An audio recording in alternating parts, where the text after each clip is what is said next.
হ্যাঁ, তো আজকের সত্য ধর্মের যে প্রসঙ্গটা তুললে, দ্বিজেন্দ্রলাল যে বলেছেন যে পরমেশ্বর সত্য ধর্মকে উইথড্র করে নিয়েছেন, বা আজ পর্যন্ত যে অবস্থাটা চলছে সত্য ধর্মের ক্ষেত্রে সেটা তাই। অর্থাৎ সেই পারলৌকিক আদেশক্রমে যারা দীক্ষা দেয় তেমন নেই। অনেকে দাবি করছেন, কিন্তু সেগুলোকে সেভাবে প্রতিষ্ঠিত দাবি নয়। আবার সত্য ধর্মে এও বলা হয়েছে যে সত্য ধর্মাবলম্বী হইতে হইলে কেবলমাত্র এই নিয়মে উপাসনাদি করলেই হবে না, দীক্ষিত হওয়া প্রয়োজন।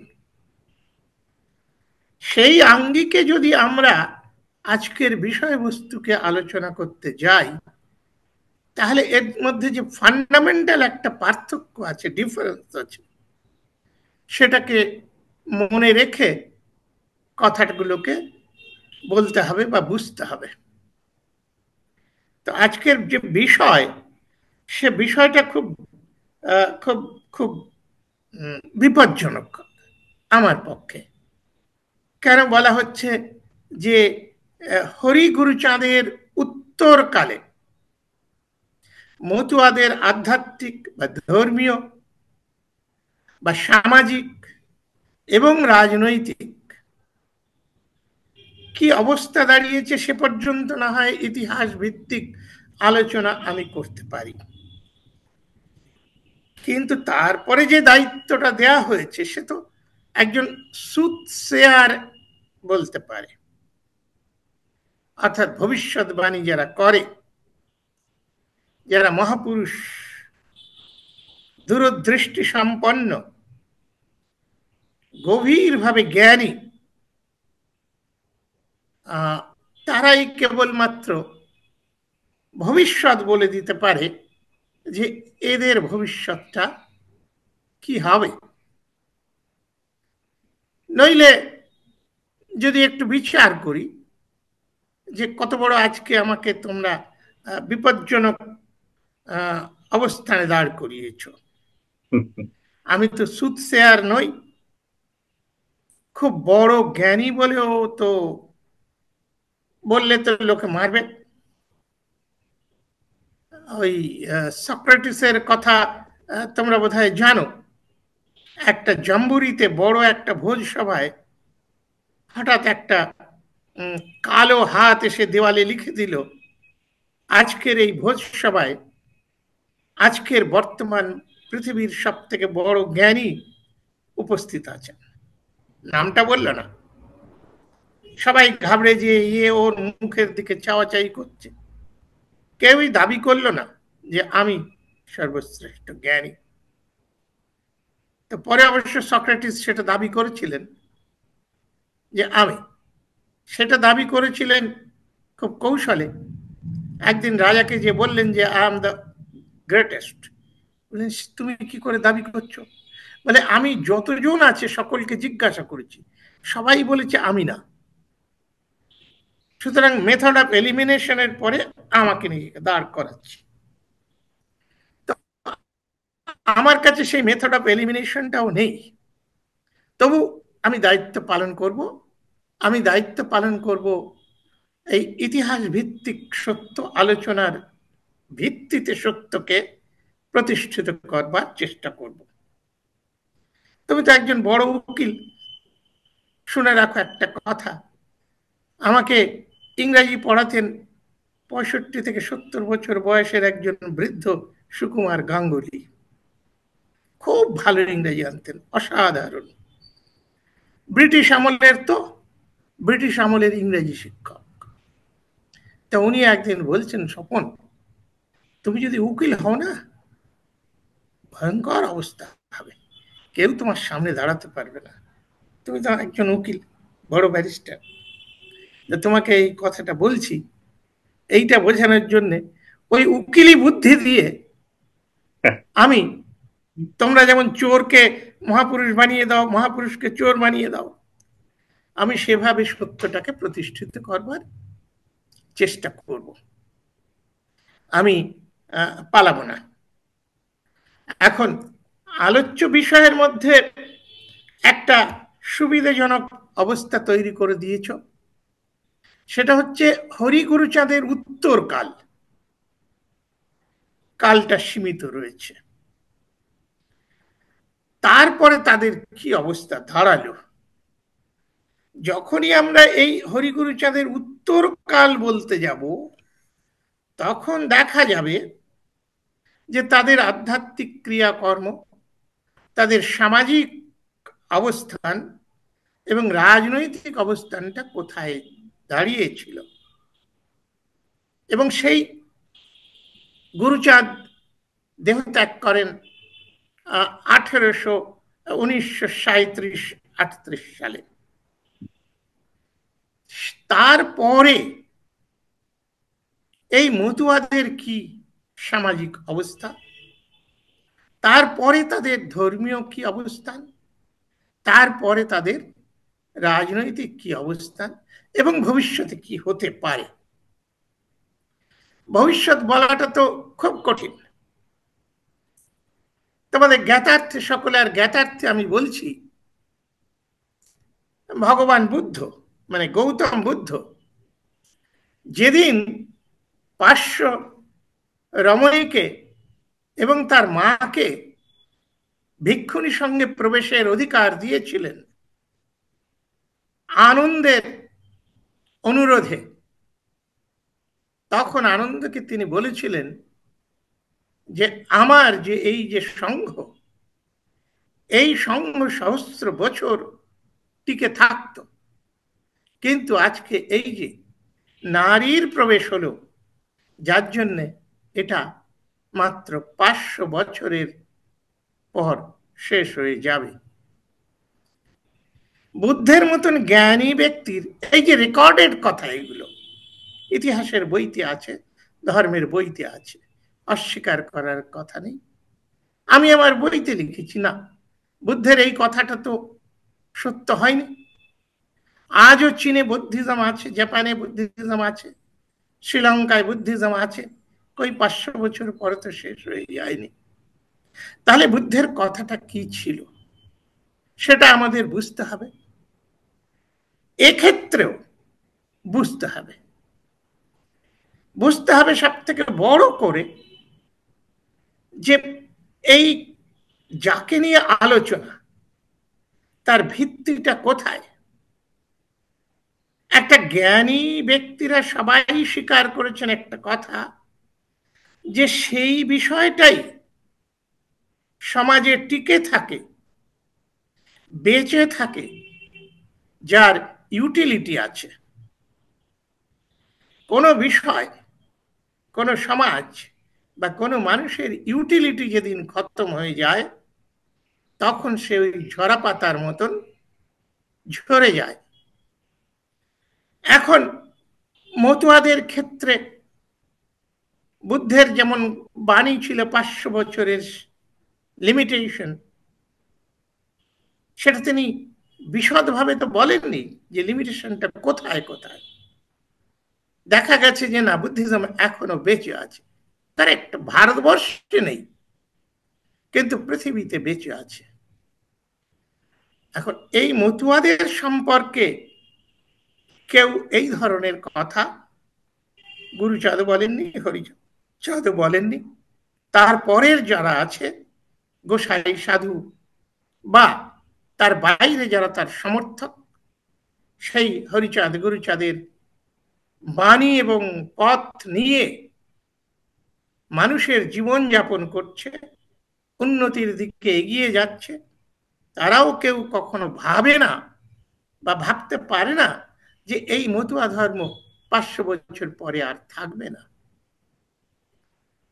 এখন কিসের ভিত্তিতে বলা যাবে যে 500 বছরের পরেও তার ইউটিলিটি থেকে যাবে? আমি এই দিয়ে আলোচনাটা শুরু করছি, পরে এদিক ওদিকে পৌঁছে যাব। এই যে হরিচাঁদ গুরুচাঁদের পরবর্তীকালে, আমি পূর্ব সামান্য ছুঁয়ে যাব, আমার বিভিন্ন কথায় সেগুলো বলা আছে, আর সেটা ছুঁয়ে যে পরবর্তী এবং বর্তমান সময় এবং ভবিষ্যতের দিকে নিয়ে যাব।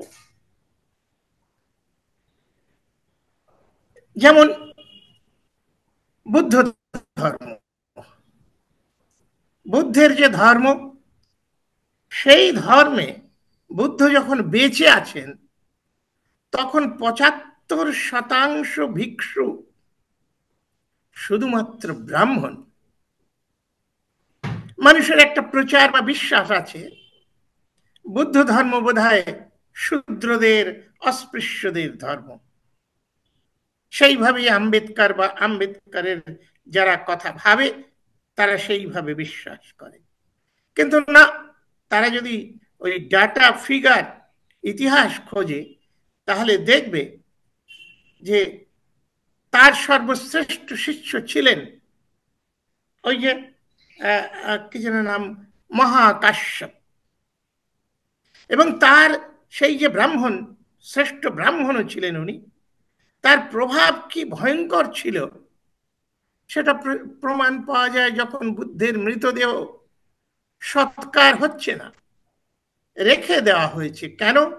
মহাকাশ্যপ এসে না বললে ওটা কিছু করা যাবে না।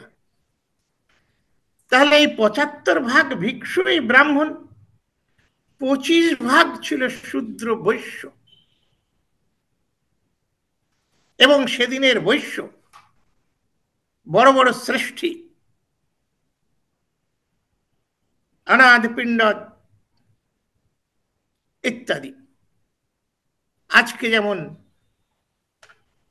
যেটা আমার কথা কেন বলি, ওই যে আধুনিক কালের সর্বশ্রেষ্ঠ না হোক একজন শ্রেষ্ঠ বৌদ্ধ, ওই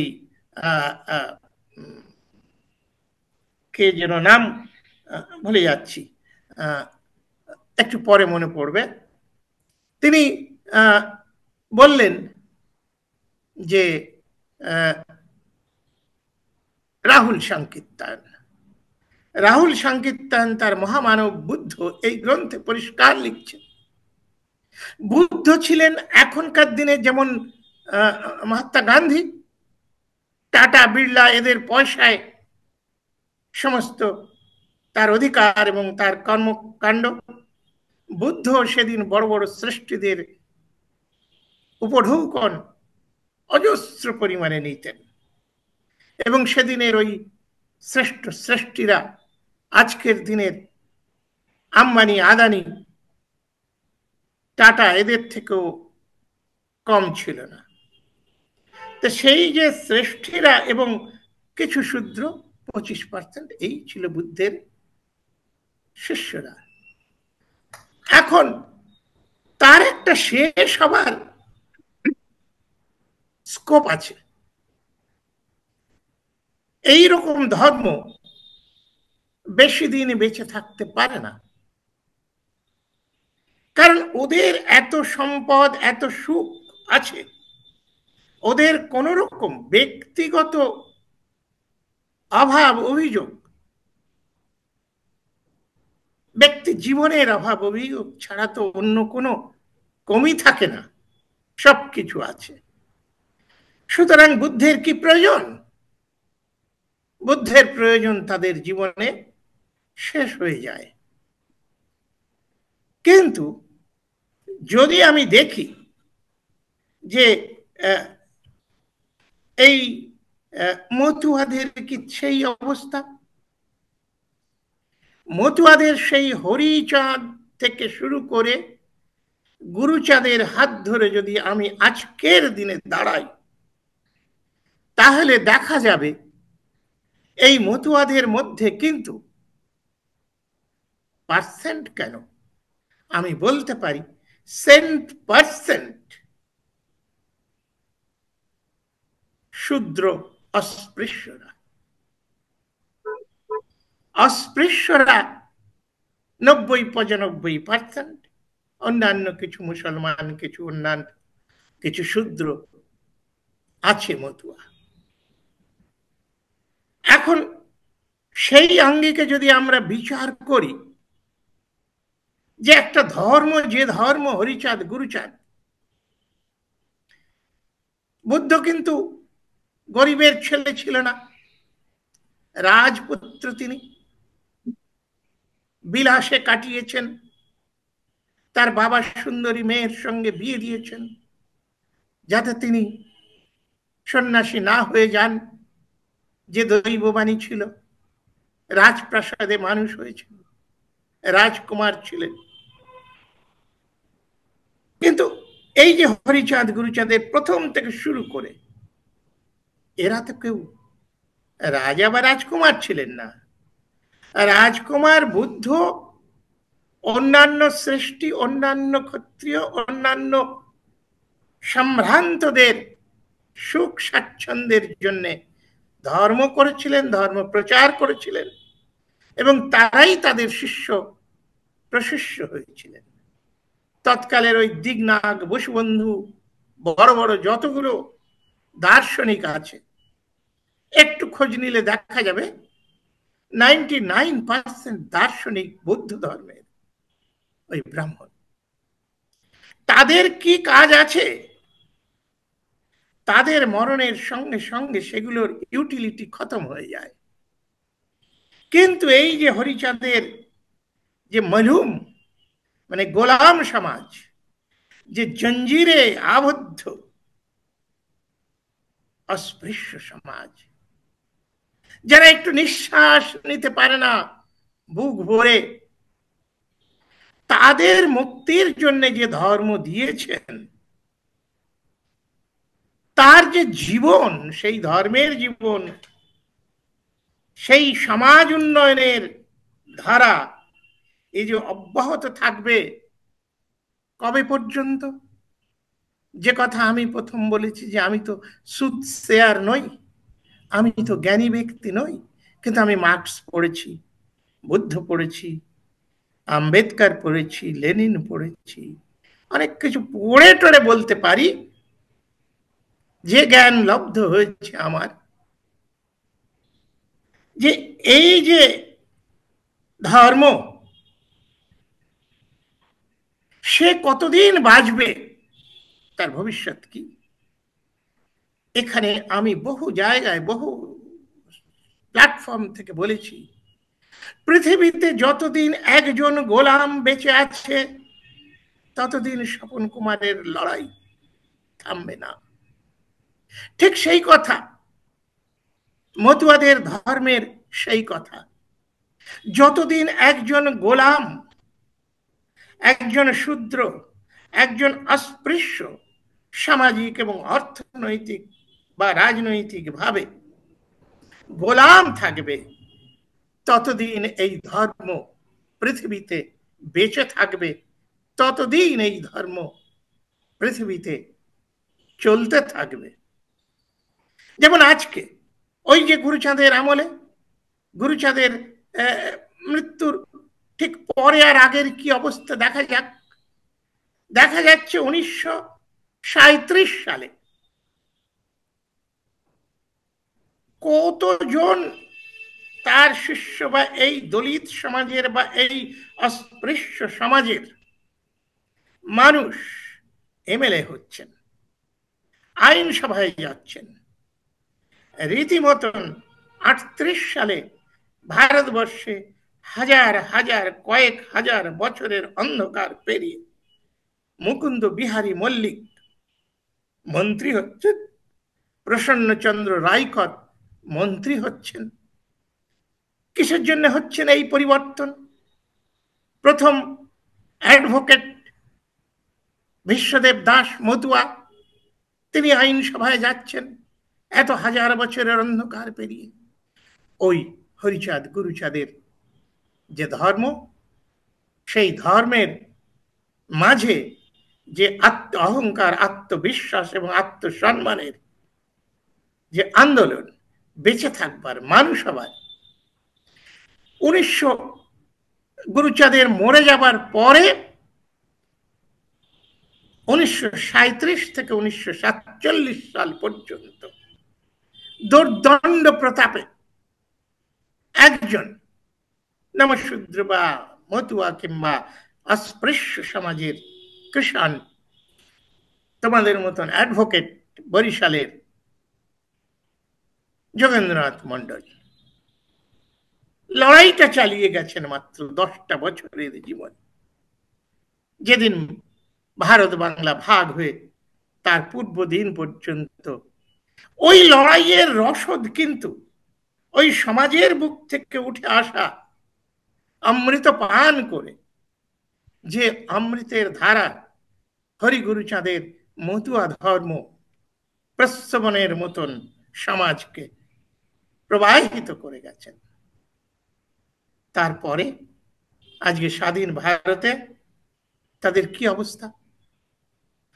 একটি মতুয়া কিংবা নমশূদ্র কিংবা দলিত মানুষ কিংবা অস্পৃশ্য মানুষ সে ভোটে দাঁড়িয়ে জামানত বাজেয়াপ্ত না করে সে ঘরে ফিরতে পারে না। পশ্চিমবঙ্গে দলিতদের মধ্যে একজন ডিস্ট্রিক্ট লেভেলের তৃণমূল নেতা নেই, কংগ্রেসের নেতা নেই, সিপিএম এর নেতা নেই, বিজেপির নেতা নেই। হ্যাঁ, ওদের পার্টিতে ওদের টিকিট নিয়ে যেহেতু রিজার্ভ সিট, ওই সমস্ত লোকজন তাদের সেবা করবার জন্যে চামচা হিসাবে, কাশিরাম যাকে বলেছেন চামচা, সেই চামচা হিসাবে ওদেরই স্বার্থ। কারণ বড় বড় হোটেলে দেখেছো তো, হোটেলে বাবুর্চিও লাগে, আবার পিয়নও লাগে, পেয়াদাও লাগে। তারা তো আর বামুন বা বড় বড় শ্রেষ্ঠী হয় না। তো তারা ওই সমস্ত কাজের জন্য, ঝাড়ুদারের জন্য ঝাড়ুদার তো লাগে, তারা রেখেছে মাত্র। কিন্তু যখন গুরুচাঁদের ওই আন্দোলন ছিল, তার অব্যবহিত পরবর্তী কালেও দেখা যাবে তাদের সেই ওই যে একটা ইঞ্জিন, ট্রেন ইঞ্জিন বা মোটর গাড়ির ইঞ্জিন তুমি বন্ধ করে দিয়ে যদি ব্রেক না কষো, ওই অ্যাক্সিলারেশনেও অনেকটা চলে যায়। সেই অ্যাক্সিলারেশনে চলে গেছে। চলতে চলতে আজকে একটা অদ্ভুত পরিস্থিতির মধ্যে দাঁড়িয়েছে। তাদের সেই আত্মসম্মান, তাদের সেই স্বাধীনতার প্রীতি, সেই চণ্ডাল সমাজের ঔদ্ধত্য সমস্ত বজায় আছে তাদের মধ্যে, কিছু করতে পারছে না। সেই হরিচাঁদের তত্ত্ব এবং ধর্মও রয়েছে, এটা আমি বলেছি যে বুদ্ধের ধর্ম নয়। এখানে সব দার্শনিক আর বড় বড় রাহুল সংকীর্তনরা নয়।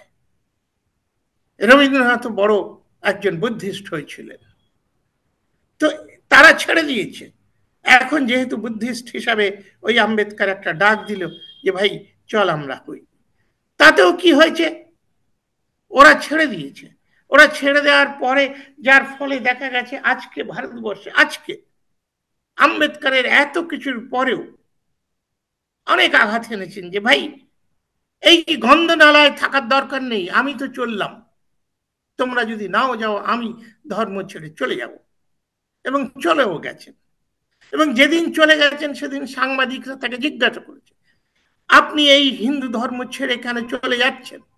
উনি ধমকি দিয়ে বলেছেন, এই তোর বাপ ঠাকুরদাকে যে জিজ্ঞাসা কর, আমি কেন ছেড়ে চলে যাচ্ছি সে কথাটা মোটেই বড় খুব নয়। বড় যে বিষয়টা, তোদের ধর্মে আমি থাকতে কেন পারলাম না সেটা ভেবে দেখ। তো এই যে যে একটা ধ্বংসের মুখ থেকে একটা জীবনের দিকে যাত্রা, সেই যাত্রা করতে যেও দেখা যাচ্ছে সেই ধর্মটার মধ্যেই রয়েছে বিষ, সেখানেই রয়েছে ব্রাহ্মণ্য প্রভুত্ব। যার ফলে আজকে কি দেখা যাচ্ছে, সারা ভারতবর্ষে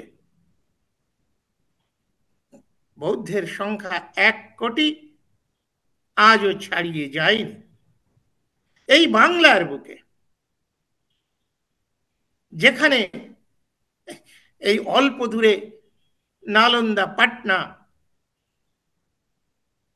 এই সমস্ত অঞ্চলে, পূর্ব ভারতে যেখানে বুদ্ধের বড় ঘাঁটি ছিল, সেখানে আজকে সেন্সাস দেখলে দেখা যাবে যে মাত্র 2,82,889 জন বুদ্ধিস্ট আছে, সেই পুরনো এবং নববুদ্ধ সব মিলে টিলে 0.5% পৌঁছয়নি।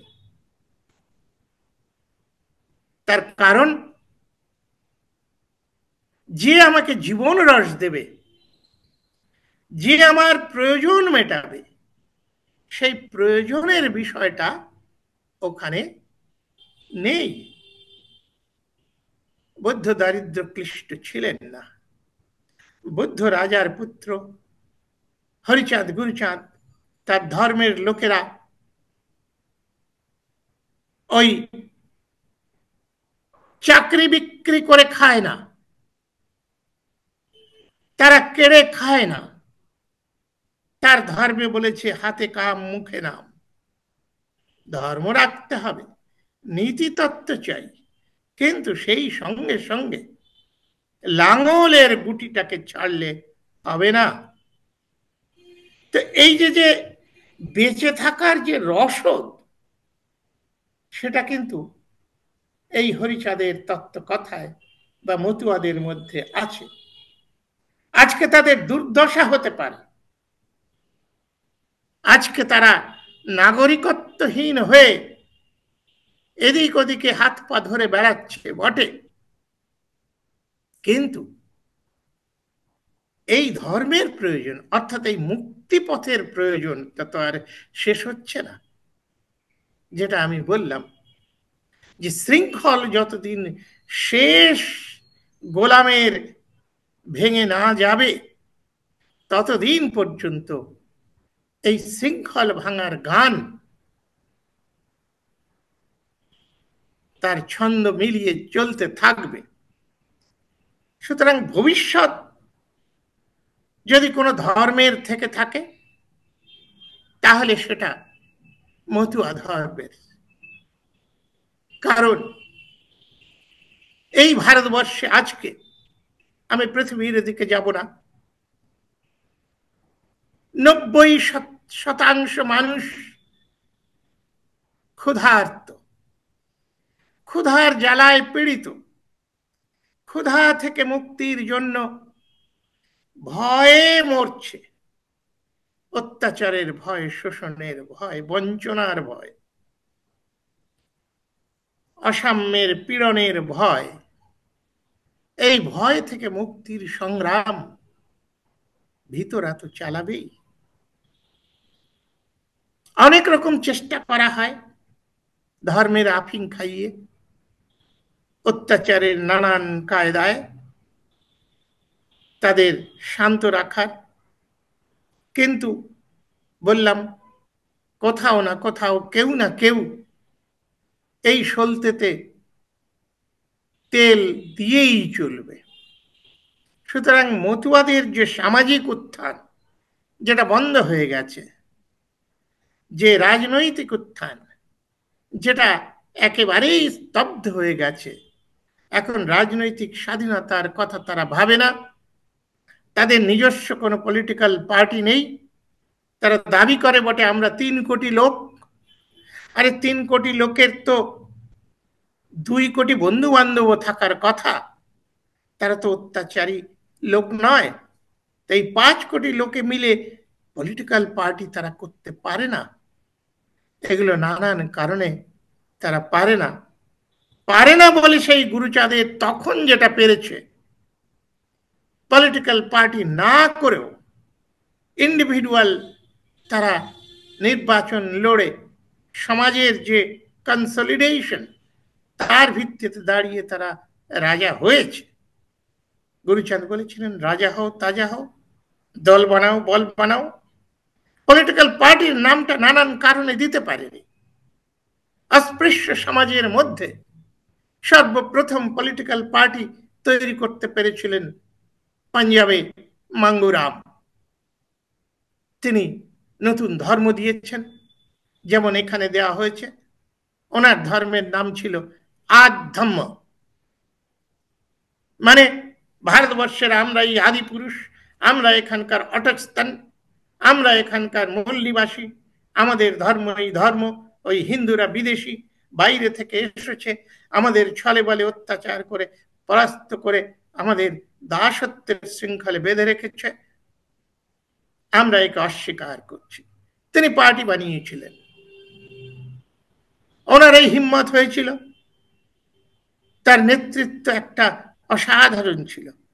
গদার পার্টির বড় নেতা ছিলেন তো,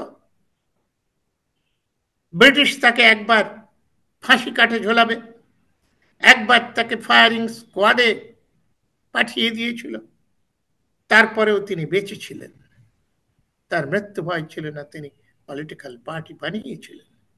সেই পলিটিক্যাল পার্টি 8টা রিজার্ভ সিটের 8টা সিট জিতেছিল। যতগুলো আনটাচেবল পোল ভোট ছিল তার 10%। একটা ভোটও কংগ্রেস, আম্বেদকর, গান্ধী, নেহেরু সব সম্মিলিতভাবে সরাতে পারেনি। এই ব্যক্তিত্ব নিয়ে তিনি প্রথম 1925 সালে পলিটিক্যাল পার্টি বানিয়েছিলেন অস্পৃশ্যদের।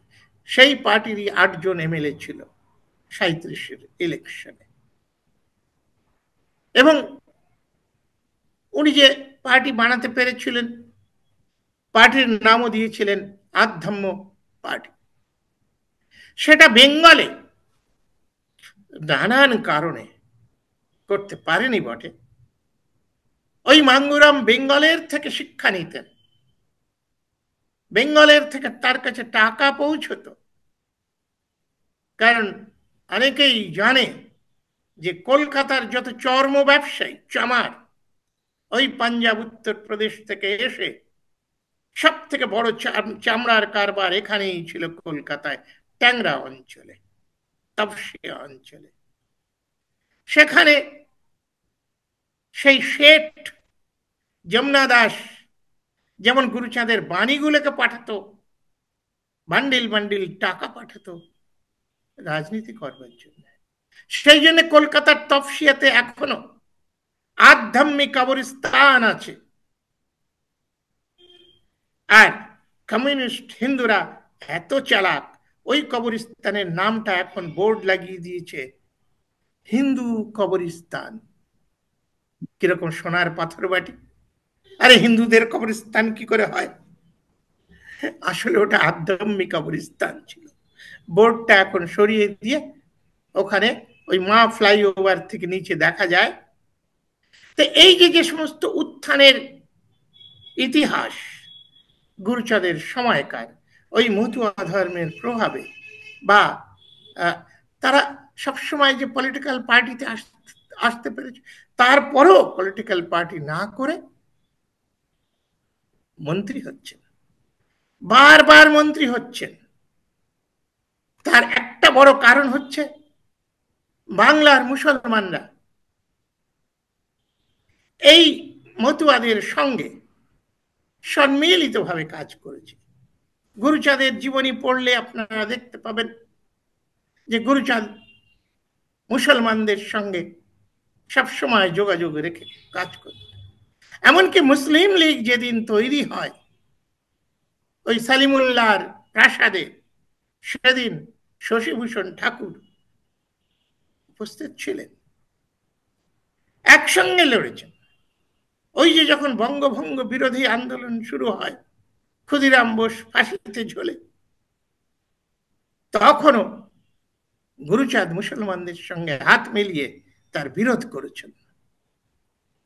তো এই যে সম্মিলিত শক্তি, সেই শক্তির ফলে ওই ফজলুল হক কিংবা নাজিমুদ্দিন কিংবা কিংবা সুরাবর্দী সবার সময় দেখা যাচ্ছে শ্যামাপ্রসাদ মুখার্জি মন্ত্রী, যোগেন মন্ডল মন্ত্রী, ওই পুলিন বিহারী মল্লিক মন্ত্রী, রসিকলাল বিশ্বাস মন্ত্রী,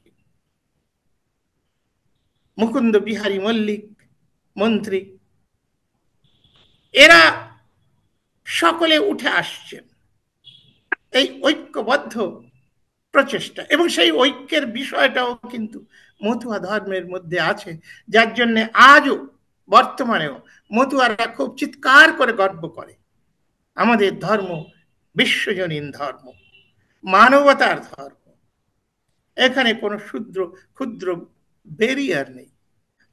সুতরাং এই যে আমরা বলতে পারি যে এই যে আন্দোলন, এই যে সামাজিক পলিটিক্যাল সমস্ত কিছু, এ তো অক্ষয় আন্দোলন। আর এই অক্ষয় আন্দোলনের অমৃত ধারা, তারই নাম মতুয়া ধর্ম, হরিচাঁদ গুরুচাঁদের। তাদের দেহাবসানে এই অমৃত স্রোত, এই ধারা শুধু ভারতবর্ষ বাংলা নয়, সারা পৃথিবীতে বইতে থাকবে। যেমন কার্ল মার্কসের তত্ত্বকথা যে এই শোষণ মুক্ত পৃথিবী, ক্লাসলেস সোসাইটি, এটা। সুতরাং মতুয়াদের ভবিষ্যৎ উজ্জ্বল। আজকের দুর্দশা দেখে ভয় পাবার কিছু নেই বলে আমি মনে করি। আজকে আমি এখানে শেষ করছি। আমি তোমার শেষ থেকে শুরুর দিকে যাব, যে আজকে যে মতুয়া, আমি কিন্তু বলবার সময় সেদিন বলেছি যে আজকের যে মতুয়া, এরা বিপদগ্রস্ত, এরা under attack of Hinduism or Brahmanism or casteism। তাদের যে স্বাতন্ত্রতা, তাদের যে সত্যের পথে যাতায়াত গতি, সেটাই আমি বলেছি যে গুরুচাঁদ হরিচাঁদের সময়, গুরুচাঁদ পর্যন্ত তারা মন্ত্রী হচ্ছে, স্বাধীনভাবে কথা বলছে, তারা মুসলমানের সঙ্গে হাত ধরে আছে, তার মানে মুসলমানের পরাধীনত্ব নয়। এই যে যে মানবিক একটা সার্বজনীন অবস্থা, এই যে সার্বজনীন অবস্থাটাই আজকে বিপদগ্রস্ত। সুতরাং আজকের বাংলাদেশে কিংবা ভারতবর্ষে মতুয়াদের যে ওই নাগরিকত্বের জন্য হাত জোড় করে মনের মধ্যে তার কিছু বলার থাকলেও সে বলতে পারে না,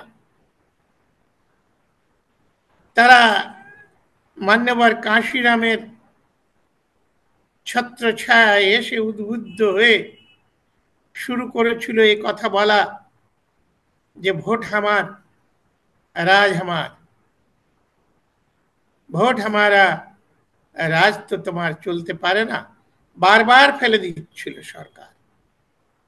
কারণ ওই অল্প কয়েকজন ব্রাহ্মণ এবং ব্রাহ্মণ্যবাদী বা ক্যাপিটালিস্ট বুর্জোয়া যে পরিস্থিতি আছে, তার বিরুদ্ধে গণতন্ত্রে যেটা ভোটের রাজত্ব, মেজরিটির রাজত্ব, বহুজনতন্ত্র, সেইখানে যে ক্ল্যাশ হচ্ছিল, তাতে তাদের বেনাগরিক করে দিল। এই যে বেনাগরিকের যে সিলসিলা বা যে হস্তক্ষেপ, যে সমস্ত অ্যাকশন নেওয়া হয়েছে আইনগতভাবে, সেগুলো কিন্তু এই কাশিরাম পূর্ববর্তী কালে ছিল না। ভারতবর্ষ স্বাধীন হয়েছে 1947 সাল, আর এই যে বেনাগরিক করার আইন টাইনগুলো হচ্ছে 2003 সাল থেকে, কিংবা 1990 পর থেকে, অর্থাৎ কাশিরামের সেই স্বাভাবিক উত্থানের পর থেকে। এটা থেকে আমি বলতে চাইছি যে এই যে মতুয়ারা আজকে, তারা অত্যন্ত অসহায়, পায়ের নিচে মাটি নেই, নিজের নামটা সে বলতে গেলেই তাকে বলছে তুমি এখানকার নাগরিক নও। তাহলে কোথায় যাবে? বাংলাদেশে গেলে সেই অবস্থা। এই যে যে একটা করুণ অবস্থার মধ্যে রয়েছে, সে কথা আমি কালকে বলেছি যে এই পরিস্থিতিতে এরা পরিপূর্ণ স্বাধীনভাবে চলতে পারে না। এরা গোলাম, একেবারে গোলাম। আমি বলতে চাই, এরা স্লোগান দেয় গোলামি দীর্ঘজীবী হোক, লং লিভ স্লেভারি, এবং তারা স্লেভ হবার চেষ্টাও করছে। কোন পলিটিক্যাল পার্টিতে যে একটু হাত জোড় করে বসার জায়গাটা পাওয়া যায়, একটুখানি পেটাই হবে না, বাঁচতে পারবে, নিঃশ্বাস নিতে পারবে, সেই প্রচেষ্টায় এরা রয়েছে। সেই জন্যে সেই অ্যাঙ্গেল থেকে তোমার যে শেষ প্রশ্নটা এসেছে, এরা কতদিন টিকবে নিজেদের অস্তিত্ব নিয়ে, একদম ঠিক কথা। সেটাই তো আমি বলেছি। একটু মনে পেছনে গেলে কালকের আলোচনার, তাহলে দেখতে পারবে যে আমি বলে যাচ্ছি যে এটাই হচ্ছে ওদের ভবিষ্যতের অমৃত স্রোত, যে যতদিন পর্যন্ত শেষ গোলামটা পৃথিবীতে থাকবে, সেই গোলামির বিরুদ্ধে যে মানবিক উত্থানের, সেটাকে আমরা এই স্বাভাবিক বিষয়টাকে বিপ্লব বলে মনে করি, কিন্তু না, তারা এই স্বাভাবিক যে সার্বজনীন মানুষের অধিকার বাঁচার, মানুষের সমান অধিকার, ডিসক্রিমিনেটেড হবে না, কর্মময় জীবন দিয়ে সে স্বাধীন মানুষ হিসাবে বাঁচবে, এই সংগ্রামটা এর যতদিন প্রয়োজন থাকবে ততদিন মতুয়া ধর্মটা বেঁচে থাকবে। সুতরাং ভবিষ্যতে এই মতুয়াদের, এ কথা আমি গতকাল বলেছি, যেহেতু এরা গোলাম, যেহেতু এদের গোলাম করে রাখা হচ্ছে, আরো বেশি করে গোলামির জঞ্জিরে বেঁধে ফেলা হচ্ছে, সুতরাং এদের মুক্তির যুদ্ধ আরো দীর্ঘতর হচ্ছে। তার মানে দীর্ঘ জীবন তাদের হচ্ছে। ওই যে গোলামি দীর্ঘজীবী হোক, সেই সঙ্গে সঙ্গে তার মুক্তিমন্ত্র দীর্ঘ জীবন পাচ্ছে। যেমন মার্কসিজম, ওই যে মার্কসিয়ান, যে লোকে সাধারণত মার্কসিজমটাকেই বুঝতে পারে না, সেই মার্কসিয়ান যে ইজম আছে পৃথিবীতে, একটা সুন্দর ইকোনমিক স্ট্রাকচার তৈরি করা, সেই যতদিন বুর্জোয়া ইকোনমি সকলার ইকোনমি গ্রাস করতে চাইবে, ততদিন মার্কসিজমের প্রয়োজনটা থেকে যাচ্ছে। সুতরাং সেই যুদ্ধ আর মতুয়াদের যুদ্ধ, সমাজ বলি, অর্থনীতি বলি, আর ধর্মনীতি বা নৈতিকতার কথা বলি, অমনিভাবে ওদের প্রয়োজনীয়তাটা রয়ে যায়। সুতরাং তোমার যে প্রশ্নটা বেসিক্যালি ঠিক, শুধু দৃষ্টিভঙ্গি তোমাকে বদলাতে হবে যে আচ্ছা, এইটার জীবন কাঠিটা এইখানে রয়েছে, যে গোলামি রয়েছে, এরা সব গোলাম। মনে হবে এদের কোনো স্বাধীন সত্তা নেই, এরা মিক্স আপ হয়ে যাচ্ছে, এদের নিজস্ব বৈশিষ্ট্য নেই, তা নয়, ওটা থেকেই উঠে আসবে। আর এটা যে সার্বজনীন, তার কারণ ওই ইসলামে যেটা বলা হয় মজলুম, ওই যারা এতিম, যতদিন এতিম থাকবে ইসলামের মূল্য আছে। বা পৃথিবীর সমস্ত এতিমের জন্য যে লড়াই, সেটা মতুয়ার লড়াই। মতুয়ার ধর্মতত্ত্বে যেটা মনে হয়েছে এটা ধর্ম নয়, না না, ধর্ম সম্পর্কে আমাদের যে একটা ধারণা সেটাই গোলমেলে হয়ে রয়েছে। আমরা ভাবছি কিছু ফানুষি কথা, একটা অদৃশ্য লোক, একটা স্বর্গ, একটা পরলোক, এই যে যে স্বর্গ নরক পরলোক, এই যে মন্ত্র তন্ত্র, যার সঙ্গে পার্থিব যোগাযোগ খুব কম আছে, যেমন আগেকার মুনি ঋষিরা, ঋষি মানে দূরদর্শী, চোখ বন্ধ করে ওরা দেখে দিত আমেরিকায় এখন কি হচ্ছে। ওটা কিন্তু ওটাকেই আমরা ধর্ম ভেবেছিলাম, কিন্তু সেই ধর্মটা যে আজকে আমার হাতের মুঠোয়, ওই যে প্রত্যেকের হাতে মোবাইল রয়েছে, আমেরিকায় বাচ্চার সঙ্গে কথা বলে, ভিডিও কনফারেন্স করে, এই যে যে আমরা করছি, এটাকেই সত্য ধর্মে কিংবা অন্যান্য ধর্মে বলা হয়তো দূরস্মৃতি, দূরদৃষ্টি, দূর কথোপকথন। আজকে সেটা কিন্তু বাস্তবে এসেছে।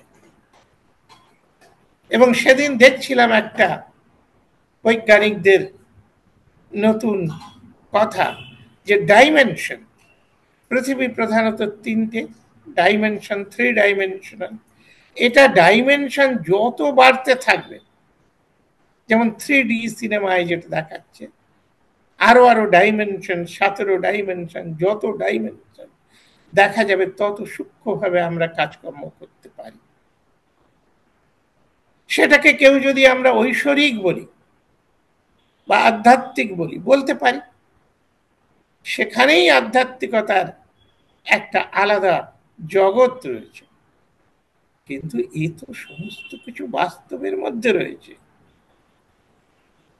সমাজ জীবন যদি আমি ঠিক না করতে পারি, ধর্মের প্রথম একটা কথা, যে কোনো ধর্মে ঈশ্বর খুদা মোহাব্বত হ্যায়, তিনি অনন্ত করুণাময়, অনন্ত দয়াময়, এই যে যে সমস্ত কথাবার্তাগুলো, এই দয়ার অস্তিত্বটা তো সমাজে রয়েছে, এই ন্যায়পরতার অস্তিত্বটা তো সমাজে রয়েছে, এই শোষণ মুক্ত ভ্রাতৃত্বের ভাবনাটা বা ভ্রাতৃত্বের যে ব্যবহার প্রচলন, সে তো সমাজে রয়েছে। সেই জন্য তোমার প্রথম যে কথাটা, এটা কি সামাজিক না ধর্মীয়? যে ধর্ম সমাজকে আশ্রয় করে বেঁচে ওঠে না, অর্থাৎ সূক্ষ্মত্বের দিকে যায় না, সে আবার ধর্ম কিরকম? আজ পর্যন্ত পৃথিবীর কোন ধর্মে তো সেরকম ব্যাপার নেই, যে সমাজ থেকে উদ্ভূত হয়নি। মানুষের প্রয়োজন আর মানুষের এই যে যে ক্ষুধা তৃষ্ণা মুক্তির জন্য, ব্যথা বেদনা মৃত্যু থেকে মুক্তির জন্য তারা ধর্মের কথা, পরলোকের কথা ভাবেনি, তা তো নয়। সুতরাং সামাজিক আন্দোলন মতুয়াদের মধ্যে বেশি প্রকট হয়ে রয়েছে, যেটা তোমার তৃতীয় নম্বর মাঝখানের যে প্রশ্ন, ব্রাহ্মণ্যবাদ। মনে হচ্ছে যেন এরা ওই জাত ভেদের বিরুদ্ধেই লড়াইটা সীমিত, সেটাই এদের একটা মৌলিক বা ফান্ডামেন্টাল অ্যাঙ্গেল।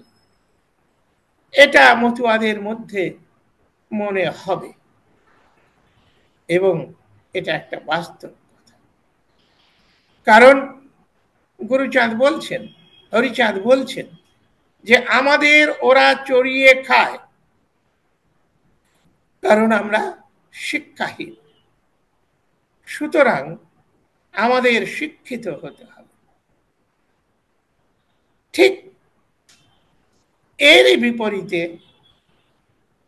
যেটা ডক্টর আম্বেদকর ওই হিন্দু ধর্মকে বলেছেন যে যে ধর্ম মানুষকে লেখাপড়া করতে দেয় না সে ধর্ম ধর্ম নামের যোগ্য নয়, সেটা ভয়ঙ্কর অধর্ম। যে ধর্ম মানুষকে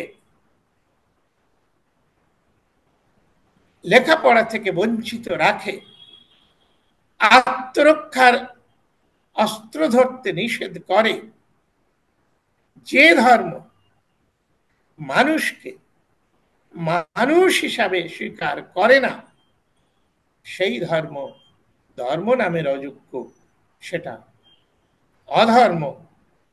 আমি এই অধর্মের মধ্যে থাকব না।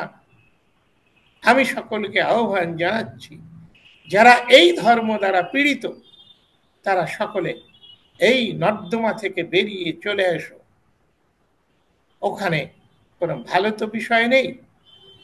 সুতরাং সেই সমাজটাকে আমাকে জানতে হবে, যে সমাজ থেকে হরিচাঁদ গরিচাঁদ এরা উঠে এসেছিল। তো আজকে যেটাকে মিক্স আপ মনে হচ্ছে, বিষয়টা কিন্তু সেই যে আমি মিক্স আপ হব না, কারণ ওই ধর্ম, ওই ব্রাহ্মণ, ওই ব্রাহ্মণ্যবাদ, ভারতবর্ষের যতগুলো শাস্ত্র আছে হিন্দুত্বের বা হিন্দু ধর্মের, বাইরে থেকে আসেনি। ইসলাম, খ্রিস্টিয়ানিটি, এছাড়া ভারতবর্ষের এমনকি বুদ্ধ ধর্ম, সমস্ত ধর্মে এই অত্যাচার রয়েছে। অনেকে ভাবে বোধহয় বুদ্ধ ধর্মে, যেমন কালকে আমি আলোচনায় বুদ্ধ ধর্মের কথা বারবার বলেছি, যেন এটা একটা খুব সুন্দর ব্যাপার। তা নয়। বুদ্ধ তো রাজার ছেলে এবং রাজার সমস্ত স্বার্থ রক্ষার কাজ করেছেন। যেটা আমি কালকে বলেছি যে ওই সব থেকে বড় যে বৌদ্ধ ধর্ম প্রচারক রাহুল সাংকৃত্যায়ন, তিনি পরিষ্কার লিখছেন যে বুদ্ধ ওই নিচের তলার মানুষের জন্য কিছু করেনি। এখন এই কমেন্টসটা বললে মনে হবে যেন কমেন্টস, যেটা কালকে বলা হয়নি, আজকে তোমার প্রশ্নের পরিপ্রেক্ষিতে আমাকে বলতে হচ্ছে যে বুদ্ধ ধর্মে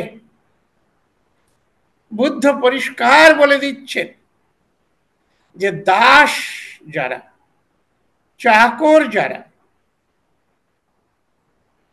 মানুষের বাড়িতে খেটে যারা খাবে, শ্রমিক শ্রেণী, তাদের প্রব্রজ্জা দেবে না।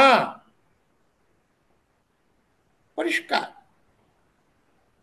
যে দাসদের, শ্রমিকদের প্রব্রজ্জা দেওয়া যাবে না। আবার কাদের প্রব্রজ্জা দেওয়া যাবে না? যে সমস্ত সৈন্যবাহিনী, মানে সাধারণ সৈনিক যারা প্রাণ দিয়ে রাজাকে সুরক্ষিত রাখে, সেই সমস্ত সৈন্যদেরও প্রব্রজ্জা দেওয়া যাবে না। কারণ তাহলে যুদ্ধের জন্য ওই ফডার, ক্যানন ফডার যেটা আমরা পরবর্তীকালে বলি, এই যে ক্যানন ফডার হিসাবে যাদের ব্যবহার করব, সেই সেপাই কোথায় পাব? বুদ্ধ ধর্মেও এইরকম একটা সাধারণ নাগরিকদের, ওই ওপরতলার বড় বড় শ্রেষ্ঠী, বড় বড় সেনাপতি, বড় বড় রাজা মহারাজা, জমিদার, এদের বুদ্ধ প্রোটেকশন। এই সমস্ত জিনিসগুলো আলোচনা করেছেন রাহুল সাংকৃত্যায়ন। তার বইয়ের নামটা মহামানব বুদ্ধ, পড়লেই এগুলো পাওয়া যাবে।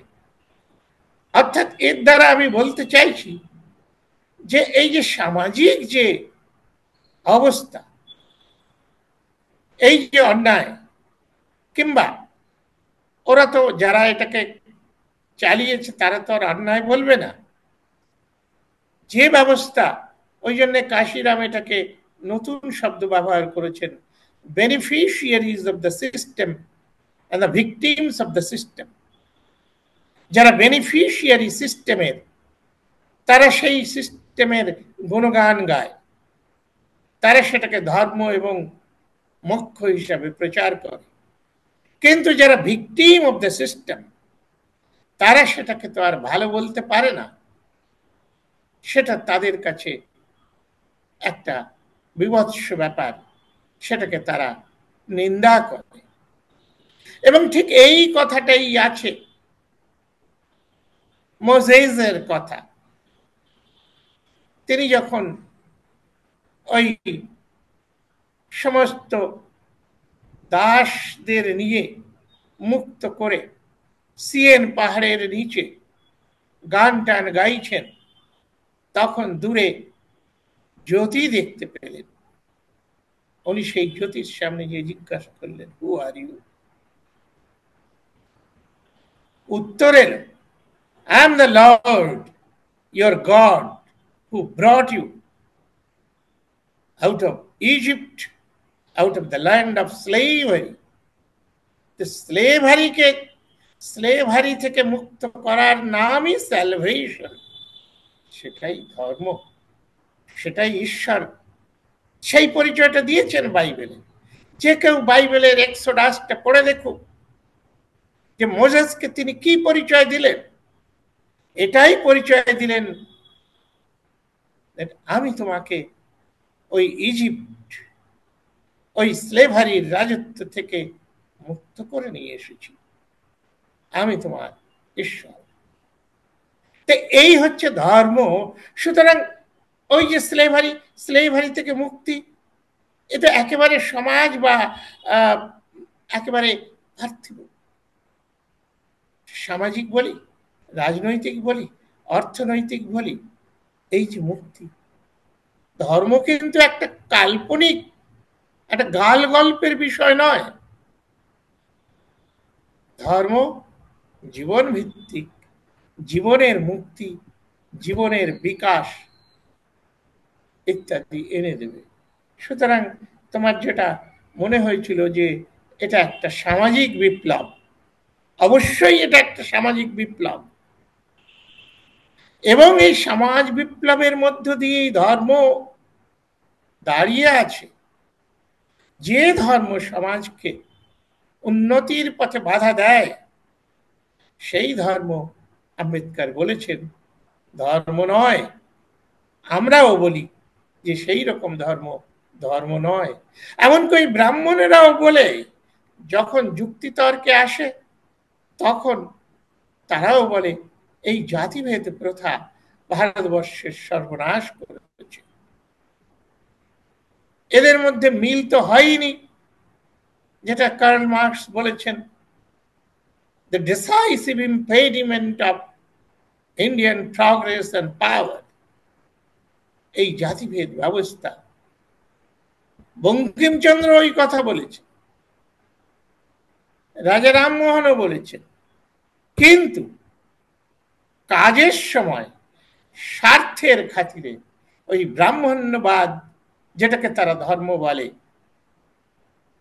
যেটাকে কাশিরাম বলেছেন সিস্টেম দ্যাট ইজ বেনিফিশিয়ারিজ, সেই সিস্টেমের বেনিফিশিয়ারি হচ্ছে ওই 5% ব্রাহ্মণ।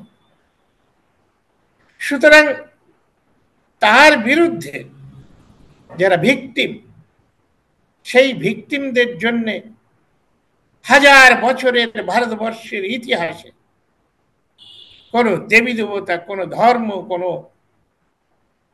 পবিত্র ধুয়ে ফেলে যারা, এরকম কোনো নদী নালা কেউ আসেনি, কোনো মন্ত্রতন্ত্র। সেই অবস্থায় এই হরিচাঁদ এবং গুরুচাঁদ এসে বললেন লেখাপড়া শিখতে হবে। বললেন লেখাপড়া যখন শিখতে যাচ্ছেন, তখন ব্রিটিশ রাজত্ব মনে রাখলে, ভুলে গেলে চলবে না যে পৃথিবীতে বাকি যত ধর্ম আছে, ক্রিশ্চিয়ানিটি, ইসলাম, জোরস্ট্রিয়ান, হিন্দুদের কবে থেকে কি ব্যাপার বোঝা যায় না, সেরকম নির্দিষ্টভাবে কিছু নেই, কিন্তু অতীত কাল থেকে যা কিছু আছে সেটা ইসলামিক পিরিয়ডে লেখা হোক কিংবা ব্রিটিশদের দ্বারা লেখা হোক, যেভাবেই হোক, যা আছে সমস্ত কিছু দেখা যায় যে এই যে ভিকটিম, এই ভিকটিমদের চিরতরে ভিকটিম করে রাখার জন্যে একটা ষড়যন্ত্রমূলক, না, এটা আমি ওই ডক্টর আম্বেদকরের একটা কথা থেকে আমি নিয়ে ব্যাপারটাকে বোঝানোর চেষ্টা করব। সেটা হচ্ছে সংক্ষেপে যে ডক্টর আম্বেদকর এই যে ইসলাম, ভারতবর্ষে যে মুসলমানরা তারা ঠিক পুরোপুরি মুসলমান নয়, নানান কিছুর মেলানো আছে। তো সে ব্যাপারে ডক্টর আম্বেদকর সুন্দর একটা কথা বলেছেন। তার কারণটা হচ্ছে তাদের ইসলামাইজেশনটা কমপ্লিট হয়নি, নাম্বার ওয়ান। আর নাম্বার টু, যেটা সব থেকে বড় আসলে, যেটা নাম্বার ওয়ান টু এভরিথিং, সেটা হচ্ছে they are surrounded with the majority, একটা বিরাট সংখ্যক ভিন্ন অবস্থার দ্বারা, কালচারের দ্বারা তার একটা প্রভাব এসে যায়। তো মতুয়ারা সেরকম ওই যে যেটা স্বাধীনভাবে দাঁড়াচ্ছিল সেটা আর দাঁড়াতে পারেনি, তাদের মাটির পায়ের নিচ থেকে মাটি সরে গেছে, আজকে পরমুখাপেক্ষী হয়ে রয়েছে। সুতরাং তাদের কথা, তাদের বিষয়কে কিছু কিছু তাদের মেনে চলতে হয়, সেগুলোকে ইচ্ছা না থাকলেও ওই দুর্গাপুজো করতে হয়, ওখানে কালী পুজোয় তারা পার্টিসিপেট করে, কিন্তু এটা তাদের ধর্মের বিষয় নয়, এটা বিকজ অফ দেয়ার একটা দলিত অবস্থার কারণে, একটা শব্দটাই রয়েছে দলিত অবস্থা। তারা যেহেতু পদদলিত, দলিত মানুষ, ওই beggars are not the choosers, সে চুজ সেটা করতে চায়, but they are not the choosers. এরই বিরুদ্ধেই সংগ্রাম, এটা চলবে।